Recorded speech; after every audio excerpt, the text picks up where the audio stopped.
Hey there, it's Debbie Reber, and today I'm going to be answering the question, do I need a literary agent in order to sell my book? And I'm just going to be upfront and say from the get-go that I believe you should have a literary agent to sell your book. I personally have had one since my very first book, and I know that my book, my little book, Run for Your Life, which, I was a new author, I didn't really have any publishing credits, and I certainly did not have a platform as being a running expert. That book never would have sold had my agent not hand sold it over lunch with an editor at Perigee Books. So those relationships are really important. Oftentimes, publishers won't accept unsolicited manuscripts, and so if you're submitting or pitching your book idea without that, you're going to end up in a big slush pile, which may or may not be, eventually gone through by an intern who might like your idea. I mean, the chances of your book being picked up out of that slush pile are pretty slim. So, that's for the big houses. Now, if you're looking at a smaller, more specialty press, they are much more open to accepting unsolicited manuscripts. Or if you're working on a children's book, that industry is not as tight as the adult market. So there's a little more wiggle room there.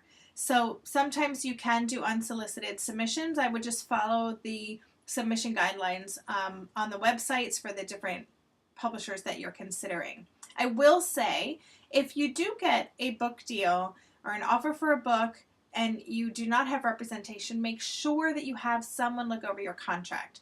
The book contracts are very thick and complicated and full of all kinds of legalese and jargon, and there are so many little details that you'll want to have someone keeping an eye out for when it comes to rights, digital rights, foreign rights, TV rights, royalties, bonuses. There's just so many things to look for. So either have a publishing professional or a lawyer look over the contract when it comes time to sign that.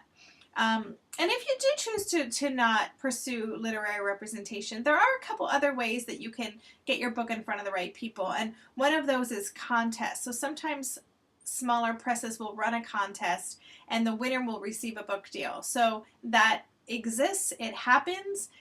Sure, you're competing with a lot of people, but you're competing with a lot of people anyway, even if you have an agent. So that is one way that you could keep your eyes open for contests that might be appropriate for your particular book.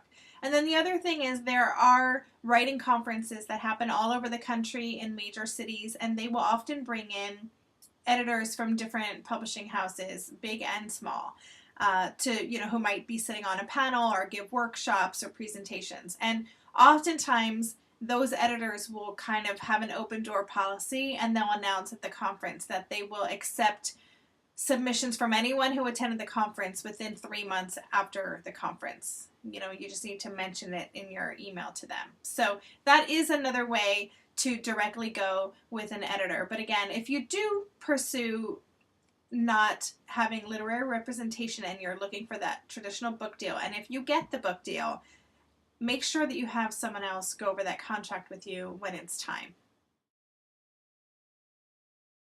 Tomorrow I'll be answering the question, what exactly is a royalty and an advance? Until then, bye!